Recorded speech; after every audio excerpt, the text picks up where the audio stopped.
पिछले भाग में आपने देखा गांव की निष्पाप कन्या सुधी का प्रेम एक श्रापित असुर निशिर से था। एक ऐसा प्रेम जिसे समाज ने स्वीकार नहीं किया।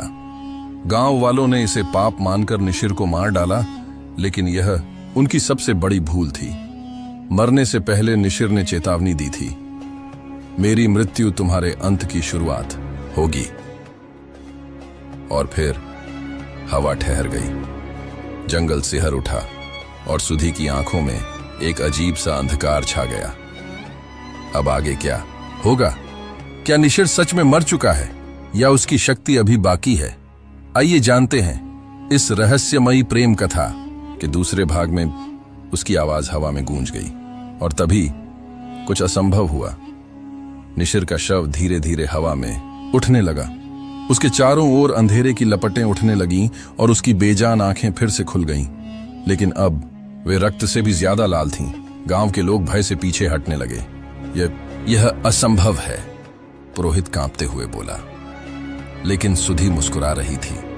उसकी आंखों से आंसू बह रहे थे, लेकिन उसमें अब कोई दर्द नहीं था। तुम सबने मेरे प्रेम को ठुकराया, उसने धीरे से कहा। अब मृत्यु तुम्हारी नियति बनेगी। और तभी गांव में पहले व्यक्ति की मौत हुई। मुखिया के शरीर ने अचानक झटके खाने शुरू कर दिए। उसकी आंखें उलट गईं और उसके मुंह से काला धुआं निकलने लगा। गांव की औरतें चीखने लगीं, बच्चे रोने लगे। ये क्या हो रहा है? एक व्यक्ति चिल्लाया, लेकिन कोई उत्तर नहीं था, क्योंकि अब निशिर जीवित नहीं था, वह मृत्यु का देवता बन चुका था। मुखिया का शरीर अकड़कर जमीन पर गिर गया।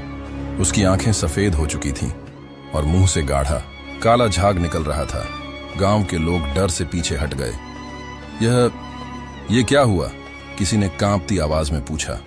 पुरोहित आगे आया और उसने जल्दी से मंत्र पढ़ने शुरू किए। लेकिन इससे पहले कि वह अपनी पूजा की थाली उठा पाता, उसका शरीर भी झटके खाने लगा। उसकी हड्डियां अपने आप मुड़ने लगीं और एक तीखी चीख के साथ वह भी निर्जीव हो गया। अब गांव में चीख पुकार मच चुकी थी। तभी हवा में अजीब सी गर्मी फैल गई, जैसे आग किसी अदृश्य रूप में पूरे गांव में बह रही हो। सुधी वहीं खड़ी थी, लेकिन अब उसकी आंखों का रंग बदल चुका था। वे रक्त लाल हो गई थीं। उसकी त्वचा पर गहरे काले निशान उभर रहे थे, जैसे कोई प्राचीन अभिशाप उस पर उतर रहा हो। गांव की स्त्रियां डर से पीछे हट गईं। यह लड़की अब पवित्र नहीं रही, एक वृद्धा ने कांपते हुए कहा। यह स्वयं मृत्यु की रानी बन चुकी है। लेकिन सुधी ने किसी की ओर ध्यान नहीं दिया। उसने धीरे धीरे अपने हाथ उठाए और उसके सिर से लेकर पैरों तक एक गाढ़ी काली धुंध फैलने लगी। वो गांव के जो पुरुष अभी तक हथियार लेकर खड़े थे, वे अब निशाने पर थे। पहला व्यक्ति जिसने निशिर पर पत्थर मारा था, अचानक अपने ही खून में गिर पड़ा। उसका गला ऐसे कट चुका था जैसे किसी ने अदृश्य तलवार से उसे काट दिया हो। दूसरा व्यक्ति जो मुखिया के साथ निशिर को मारने गया था, उसकी आंखें अचानक बाहर निकल आईं और उसने खुद को अपनी ही नाखूनों से नोच डाला। अब गांव में भगदड़ मच चुकी थी। स्त्रियां अपने बच्चों को लेकर घरों में बंद हो गईं, लेकिन दरवाजे अपने आप खुल रहे थे। यह शैतान का प्रकोप है, कोई चीख रहा था। लेकिन सुधी की आंखों में अब कोई मानवता नहीं बची थी। अचानक गांव के बीचों बीच जल रहा अग्निकुंड नीले रंग की लपटों में बदल गया और उसमें से निशिर की परछाई उभरने लगी। तुमने मुझे मारा था, उसकी आवाज हर दिशा से गूंज रही थी।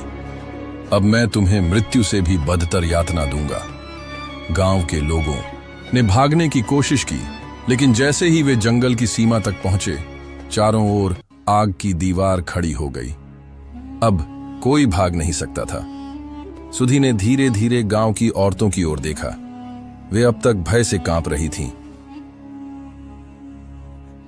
तुम सबने मेरे प्रेम को ठुकराया, उसने गहरी आवाज में कहा। तुम सबने मेरी आत्मा को कुचल दिया। अब मेरी आत्मा ही तुम्हारा अंत लिखेगी।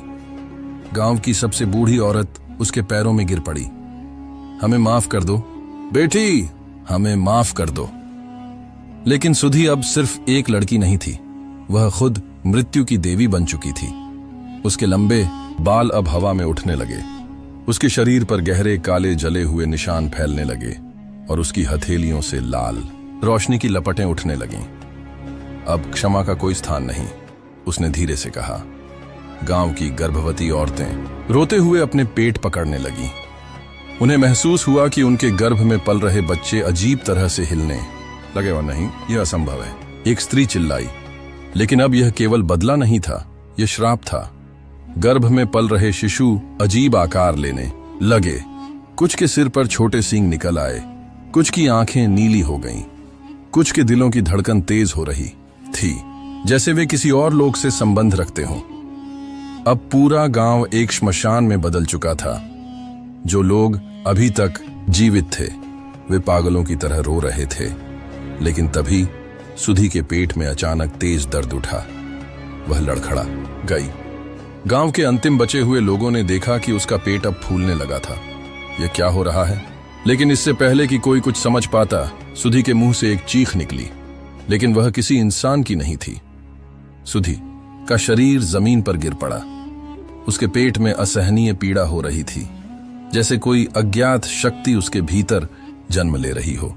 गांव की आखिरी बची औरतें घबराकर पीछे हट गईं। यह लड़की अब इंसान नहीं रही, किसी ने फुसफुसाकर कहा।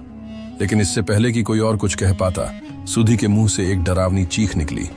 लेकिन वह इंसानी नहीं थी। आसमान अचानक काले बादलों से घिर गया।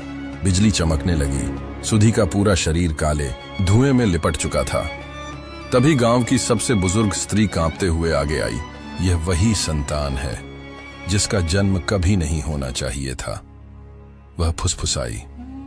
असुर और मानव का मिलन पवित्र नहीं होता। यह बच्चा स्वयं मृत्यु का दूत होगा। लेकिन सुधी ने उसकी ओर देखा और उसकी आंखों में अब कोई ममता नहीं बची थी। तुम्हारी घृणा ने ही इस श्राप को जन्म दिया, उसने धीरे से कहा। अचानक सुधी की चीखों के साथ एक गहरा भूकंप आया। धरती फटने लगी। गांव के मंदिर की घंटियां अपने आप बजने लगीं। और फिर एक साया सुधी के गर्भ से निकला।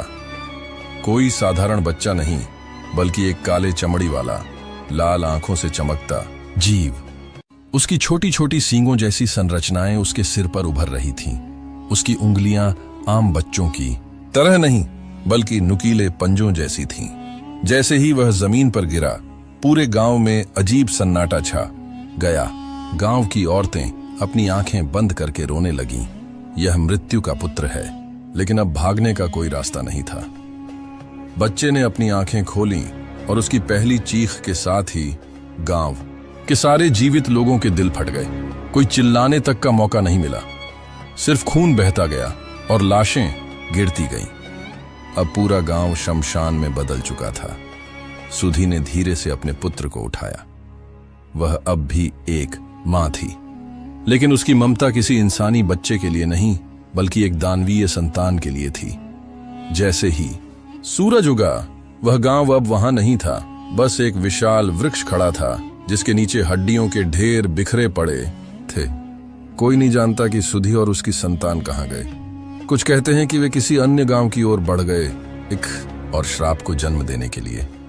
क्या सच में असुर राक्षस थे, या इंसानों की नफरत ने उन्हें राक्षस बना दिया? तो दोस्तों, अगर आपको यह कहानी पसंद आई हो तो वीडियो को लाइक करें, कमेंट में अपनी राय दें और हमारे चैनल को सब्सक्राइब करना न भूलें, ताकि आपको ऐसी ही मजेदार और रोचक कहानियां मिलती रहें। बेल आइकन भी दबा दें ताकि कोई भी नई कहानी आप मिस न करें। मिलते हैं अगली रोमांचक कहानी में। तब तक के लिए धन्यवाद।